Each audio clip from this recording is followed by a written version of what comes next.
Hi teacher, so this is regarding the Poly English application.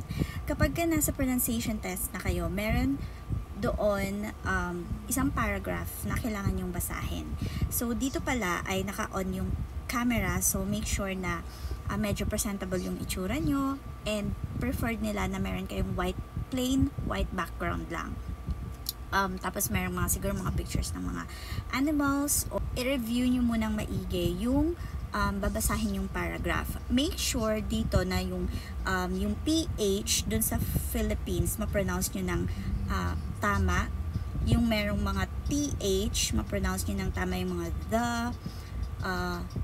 3, 30, yung mga ganon. Tsaka yung may mga ED na T sound and id sound, yung mga ganon, dun sila mag-check ng tamang pronunciation. Tsaka, wag nyo ring basahin ng masyadong mabilis.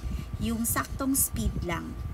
Okay, kapag may comma, mag-pause. Kapag may period, mag-stop.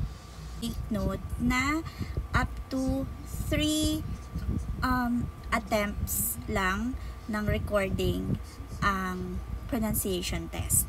So, kapag ka failed na kayo ng 3 beses, yung application nyo ay madi-discontinue.